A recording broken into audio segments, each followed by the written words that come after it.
नमस्कार। प्रस्तुत है आज का चिंतन।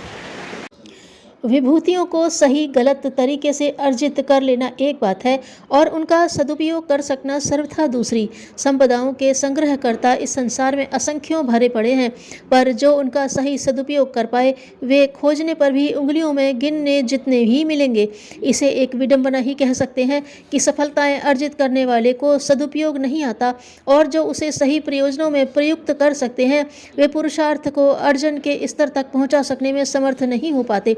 काश प्रतिभा और सदाशयता का ही एक केंद्र पर केंद्रीकरण बन पड़ा होता तो यह संसार कितना सुखी और समुन्नत दृष्टिगोचर होता।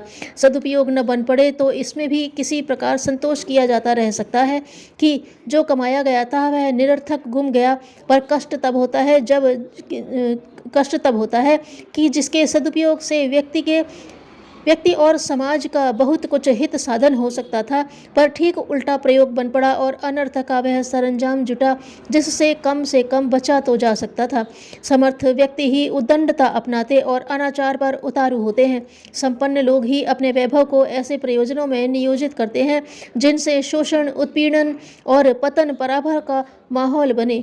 संसार में छल, छद्म और प्रपंच के जाल बिछाने वालों में प्रधानतया वही लोग रहे हैं जिन्हें विद्वान समझा और बुद्धिमान कहा जाता है। युद्धोन्माद भड़काने और असंख्यों पर अगणित विपत्तियां ढाने वालों में सत्ताधारी ही अगणित रहे हैं। अच्छा होता यह मूर्धन्य कहे जाने वाले सफल न होते।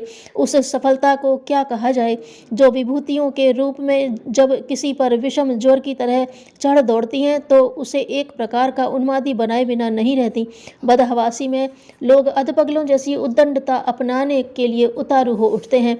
गए गुजरे लोग किसी का बहुत भला नहीं कर सकते, उनके लिए अपनी गाड़ी घसीटना ही भारी पड़ता है। वे सब तो दरिद्रता, दुर्बलता और अशिक्षा के दलदल में धंसे रहने के कारण किसी की कुछ भलाई भी नहीं कर सकते। सेवा सहायता का सुयोग उनसे बन ही नहीं पड़ता। इतने पर भी यह संतोष की बात है कि तथाकथित समर्थों की तरह वे अपनी चिनगारी को दावानल बनाकर सुविस्तृत वन प्रदेशों को जला डालने की दुष्टता तो नहीं कर पाते। लोक चिंतन को दिग्भ्रांत करने में जितना साहित्यकारों, कलाकारों, धर्मोपदेशकों, नेतृत्व करने वालों ने सर्वसाधारण को भड़काया है, उतना कदाचित ही संसार के समस्त अशिक्षित कर सके हों। संपत्ति वालों ने कलाकारों, साहित्यकारों, बुद्धिजीवियों को अपने पैसे के बल पर खरीदा और कठपुतली की तरह नचाया है। कभी वैज्ञानिकों की स्वतंत्र सत्ता रही होगी और वे लोकोपयोगी आविष्कार करते रहे होंगे, पर अब तो साधनों के सम्मुख उन्हें भी आत्मसमर्पण कर देना पड़ा है। वे वही सोचते खोजते हैं जो उनके अन्नदाता उनसे चाहते हैं। किसी की बुद्धिमत्ता ही नहीं, ईमान खरीद लेने तक का दावा तथा कथित सुसंपन्न करने लगे हैं। उन्हें देवताओं और भगवानों को भी अपने साधनों के बल पर कुछ भी करने के लिए विवश करने की जरूरत होने लगी है।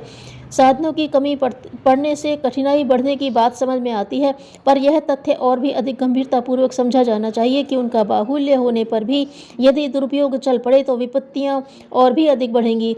चाकू न होने पर शाक तरकारी काटने का काम अन्य किसी उपकरण से ही भी लिया जा सकता है, पर कोई चमकीला धारदार तथा कीमती चाकू पेट में घुस पड़े तो समझना चाहिए कि अभाव की तुलना में वह उपलब्धि और भी अधिक भारी पड़ी।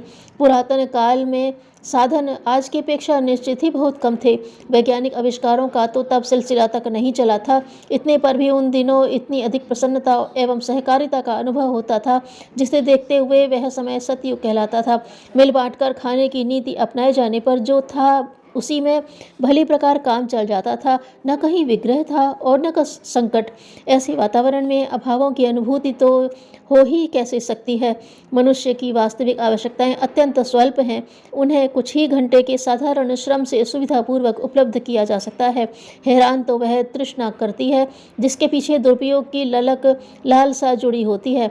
यदि उस बौद्धिक विभ्रम से निपटा जा सके तो गुजारे में कमी पड़ने का तो प्रश्न ही नहीं उठता। मनुष्य सहज में ही इतना अधिक उपार्जन करता रह सकता है कि दूसरों की सहायता करने का भी सुयोग बनता रहे।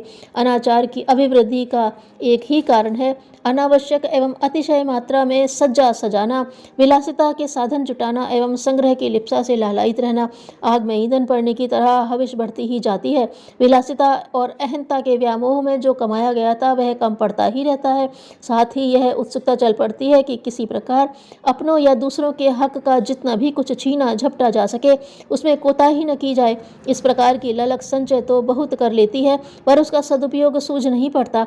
भाव, संवेदना एवं चिंतन में उत्कृष्टता न होने पर मात्र अनियंत्रित उपयोग ही एकमात्र मार्ग रह जाता है, जिसकी गहरी खाई कुबेर जैसी संपदा और इंद्र जैसी प्रभुता पाकर भी पटती नहीं है।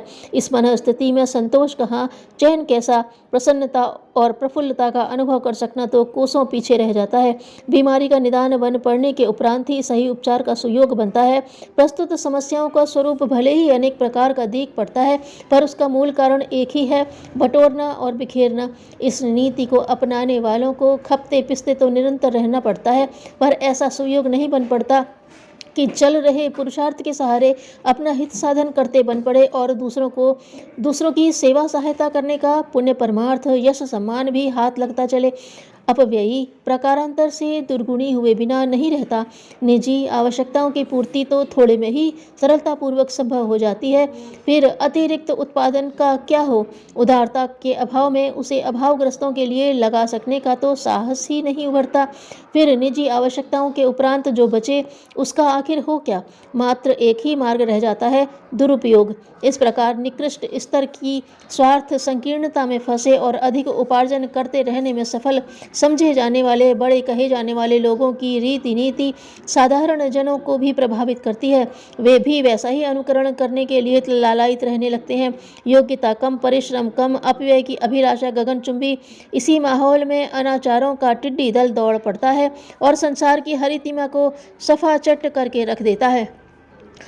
परिवर्तन से डरना और संघर्ष से कतराना मनुष्य की सबसे बड़ी कायरता है। धन्यवाद।